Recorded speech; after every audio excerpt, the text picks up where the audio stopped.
सड़क का नाम बदल देते हैं, कभी ये हॉस्पिटल का नाम बदल देते हैं, कभी ये रेलगाड़ी का नाम बदल देते हैं, कभी रेलवे स्टेशन का नाम बदल देते हैं। सड़क का नाम बदलकर भड़क रख दो, क्या अपने आप बन जाएगी क्या? हॉस्पिटल का नाम बदलकर तो हॉस्पिटल रख दो तो अपने आप बन जाएगा क्या?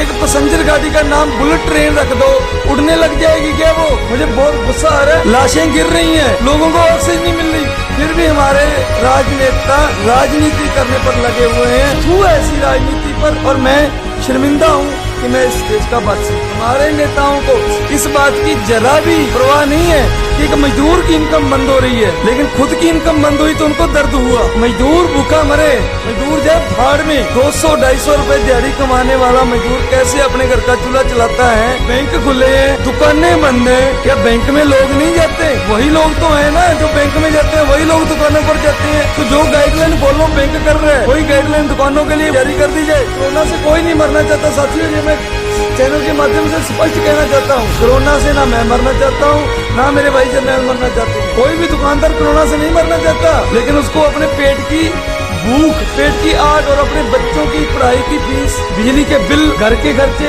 ये सारी चीजों की चिंता सताती है। लोगों के दिमाग में एक ऐसी बात बिठा दी है कि देश को बचाएगा तो प्रधानमंत्री नरेंद्र मोदी बचाएगा। अब नरेंद्र मोदी कहाँ भाई? अब देश के लोग मर रहे हैं, पाकिस्तान के थोड़ी मर रहे हैं। और मैं बड़ी शर्म के साथ कहता हूँ, डूब मर जाना चाहिए चुल्लू भर में हमारे ऐसे नेताओं को। सऊदी अरबिया से ऑक्सीजन भेजी गई, उनके स्टिकर मिटाए गए, लेंस के स्टिकर लगाए गए। अरे यार क्या साबित करना चाहती हूँ? और मैं गर्व से कहना चाहता हूँ कि मैं सिख धर्म से बिलोंग करता हूँ। जिन सरदारों को किसान आंदोलन के दौरान इन लोगों ने आतंकवादी, माओवादी, खालिस्तानी, फालिस्तानी, ढींगरा पता नहीं क्या क्या बोला इन्होंने, आज उन लोगों ने बड़ा दिल करके ऑक्सीजन के लंगर सड़कों पर लगा दिए हैं। नमस्कार दोस्तों, मैं तर्क हरियाणा के लिए जर्नैल सिंह आपकी सेवा में फिर से हाजिर हूं और आज हम फिर दोबारा से बाबा विश्वकर्मा कामगार यूनियन के दफ्तर में पहुंचे हैं और इस दफ्तर में हमारी मुलाकात हुई है श्री बलकार जी रामगढ़िया से। पहले भी हमने 5G के बारे में लोगों को बताया था, झूठी खबरों, वायरल खबरों का हमने सच दिखाया था और उस वीडियो को भी साथियों आपने बहुत प्रेम दिया था और इसी तरह इस वीडियो को भी मैं आशा करता हूँ कि आप बहुत ज़्यादा प्रेम दोगे। तो बलकार जी नमस्कार। नमस्कार जी। बलकार जी, जिस तरह मैं बात करूं, परसों रात के ट्वीट को लेकर 9 मई 2021 को 8:49 पर हमारे स्वास्थ्य मंत्री अनिल विज जी का एक ट्वीट आता है कि महामारी अलर्ट सुरक्षित हरियाणा 10 मई से लेकर 17 तारीख तक जो है हरियाणा के अंदर लॉकडाउन रहेगा। और उन्होंने कुछ गाइडलाइन भी जारी की थी कि आपके घर के अंदर अगर कोई शादी है तो 11 आदमियों से ज्यादा की गैदरिंग आप नहीं कर सकते, या फिर किसी कारणवश मृत्यु हो जाती है तो वहां उसके दाग संस्कार पर भी 11 व्यक्तियों से ज्यादा आप नहीं लेके जाया जा सकता। और जिस तरह शादी करनी है या तो कोर्ट में कीजिए या फिर अपने घर के अंदर 11 व्यक्तियों की मौजूदगी में कीजिए।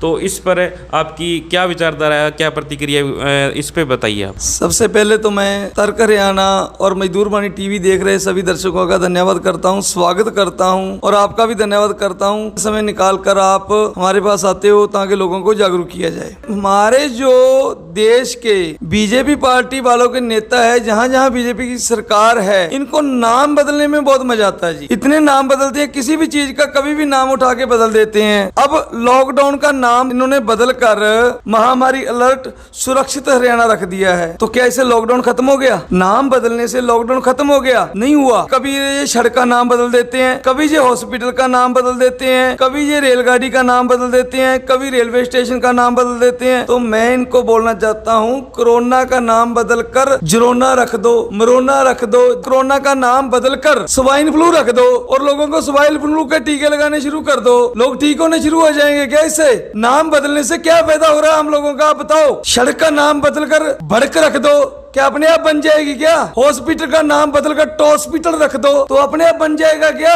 एक पैसेंजर गाड़ी का नाम बुलेट ट्रेन रख दो, उड़ने लग जाएगी क्या वो? तो भाई ऐसा क्यों कर रहे हो आप? लॉकडाउन का नाम बदल दिया, क्या पुलिस दुकानों पे आना बंद हो गई? कोरोना से मरीज मरने बंद हो गए? अब ऐसे करो, मैं हमारे मुख्यमंत्री जी और हमारे स्वास्थ्य मंत्री जी हाथ जोड़कर प्रार्थना करता हूँ कि आप ऑक्सीजन का नाम बदलकर कार्बन डाइऑक्साइड रख दो। तो बहुत मात्रा में पड़ी है हमारे हरियाणा में, मिल जाएगी लोगों को, लोगों की जान बच जाएगी। अगर नाम बदलने से लोगों की जान बचती है तो जारी रखो आप नाम बदलना। अरे यार शर्म आनी चाहिए आप लोगों को यार, आप कर क्या रहे हो लोगों के लिए? हमारे प्रधानमंत्री ने एक बार भी, जो लाशें जल रही हैं, मौतों के ढेर लग रहे हैं, लाशों के ढेर लगे हुए हैं, शमशान में जगह नहीं मिल रही, उनके लिए प्रधानमंत्री का क्या ऐलान है? जब बीजेपी के नेता क्या ऐलान देते हैं, हम शमशान घाट बना रहे हैं। आपको शमशान घाट में लाशें जलाने के लिए 1% भी परेशानी नहीं आने दी जाएगी। अरे यार, उनको बचाने के लिए क्या किया वो बता दो यार। मुझे शर्म आती है, मुझे दुख भी होता है ऐसे सिस्टम पर। खुल के बोल रहा हूँ और डरता नहीं हूँ।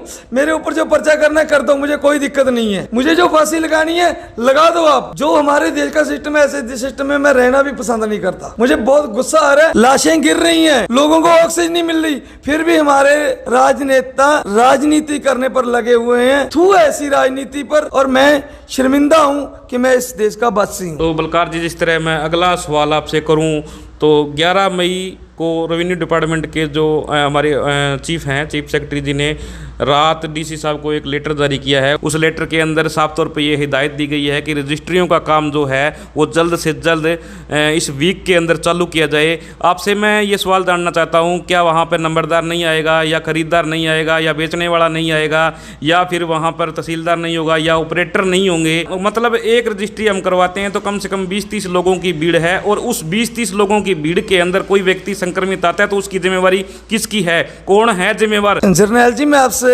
स्पष्ट लफ्जों में अगर बात करूं तो सरकार को रेवेन्यू डिपार्टमेंट से बहुत इनकम आती है, स्टाम्प लगते हैं रजिस्ट्री में, वहां से पैसा सरकार को कलेक्ट होता है। तो सरकार की इनकम बंद हो रही है। सरकार को, हमारे नेताओं को इस बात की जरा भी परवाह नहीं है कि एक मजदूर की इनकम बंद हो रही है, लेकिन खुद की इनकम बंद हुई तो उनको दर्द हुआ। मजदूर भूखा मरे, मजदूर जाए भाड़ में। 200-250 रुपए दिहाड़ी कमाने वाला मजदूर कैसे अपने घर का चूल्हा चलाता है, उसकी कोई परवाह नहीं है। पिछले साल तो थोड़ी बहुत खट्टर जी को शर्म आ गई थी, शायद 5-5 हजार रुपए मजदूरों को दे दिए थे सहायता के लिए। अब की बार तो वो भी शर्म नहीं आई। और मैं आपके चैनल के माध्यम से मांग भी करता हूँ कि अगर आपने लॉकडाउन लगाया है तो भाई मजदूरों को 2-2, 4-4, 5-5 हजार रुपए की सहायता दें, ताकि जो मजदूर बेचारे अपने घर पे बैठे हैं, जो जिनका काम बंद हो चुका है, जो कोई गोलगप्पे की रेडी लगाता था, कोई रिक्शा चलाता था, कोई ऑटो चालक था, कोई और बहुत सारे लोग हैं जो डेली कमाते हैं और डेली खाते हैं, उनके लिए क्या किया भैया आपने? और शादी रोक दी, कोर्ट में करो, घर पे बुलाओगे 11 व्यक्ति है, अब रजिस्ट्री में 11 व्यक्ति नहीं आएंगे। बैंक खुले हैं, दुकानें बंद हैं, क्या बैंक में लोग नहीं जाते? वही लोग तो है ना जो बैंक में जाते हैं, वही लोग दुकानों पर जाते हैं। तो जो गाइडलाइन फॉलो बैंक कर रहे हैं, वही गाइडलाइन दुकानों के लिए जारी कर दी जाए। दुकानदारों को बोला जाए गाइडलाइन फॉलो करो, अब दुकानें खोलो। क्यों बंद करवाए जा रहे हैं लोगों के रोजगार? रोजगार की तो पहले कमी है।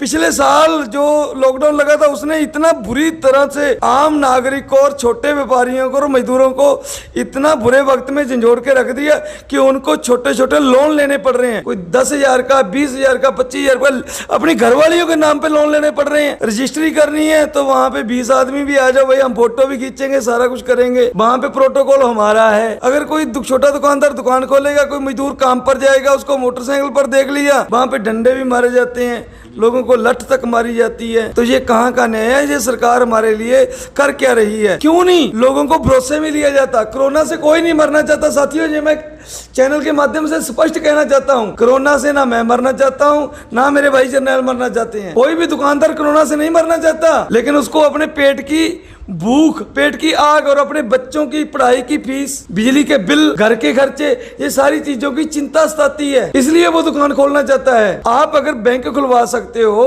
तो जो प्रोटोकॉल, जो नियम, जो गाइडलाइन बैंकों के लिए जारी करी है, वही गाइडलाइन दुकानों के लिए जारी कर दी। किसी के साथ पुलिस धक्काशाही बिल्कुल ना करे, किसी के साथ मारपीट ना करे। एक बार समझाए, 2 बार समझाए, 2 बार समझाने के बाद कोई दुकानदार या कोई भी रेडी चालक या कोई भी अन्य आदमी नहीं मानता तो उसका पुलिस चालान करे।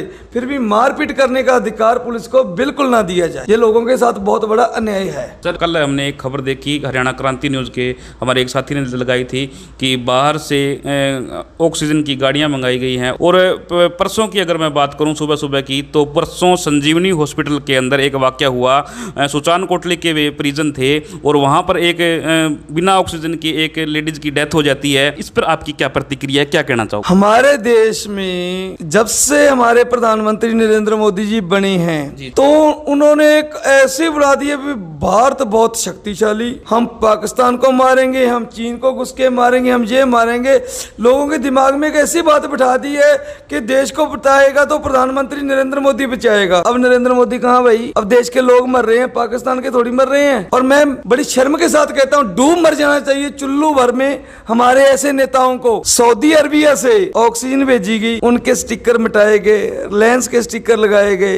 अरे यार क्या साबित करना चाहते हो? वहां के जो शेख थे जिन्होंने भेजी थी, उन्होंने एक ही बात कही कि हमने जो ऑक्सीजन भेजी है वो हिंदुस्तान के गरीब और मजदूर नागरिकों के लिए भेजी है। उस पे आप अपना हिंदू तब भी लिख दो, हमें कोई फर्क नहीं पड़ने वाला, हमने इंसानियत का धर्म निभाया है। अरे वो लोग तो इंसानियत का धर्म निभा रहे हैं जर्नैल जी, और हमारे लोग क्या कर रहे हैं? अगर रेमडेसिविर की ब्लैक हो रही है, ऑक्सीजन की ब्लैक हो रही है, या अन्य दवाइयों की ब्लैक हो रही है, तो सरकार किसकी है भाई? जिम्मेवार कौन है? लेगा कोई जिम्मेवारी? कौन जिम्मेवारी लेगा इस बात की? और मैं गर्व से कहना चाहता हूं कि मैं एक सिख धर्म से बिलोंग करता हूं। जिन सरदारों को किसान आंदोलन के दौरान इन लोगों ने आतंकवादी, माओवादी, खालिस्तानी, फालिस्तानी, ढींगड़ा भींगड़ा पता नहीं क्या क्या बोला इन्होंने, आज उन लोगों ने बड़ा दिल करके ऑक्सीजन के लंगर सड़कों पर लगा दिए हैं। पहली बार सुना है, रोटी के लंगर लगते थे, खाने के लंगर लगते थे, चावल के लंगर लगते थे, पूरी के लंगर लगते थे, सड़कों पर ऑक्सीजन के लंगर लग रहे हैं। हमारे प्रधानमंत्री जी इतने ही कठोर दिल कह सकते हैं हम, क्योंकि मेरे भी प्रधानमंत्री हैं, मेरे देश के प्रधानमंत्री मतलब मेरे भी प्रधानमंत्री है। मुझे हक है अपने प्रधानमंत्री से सवाल करने का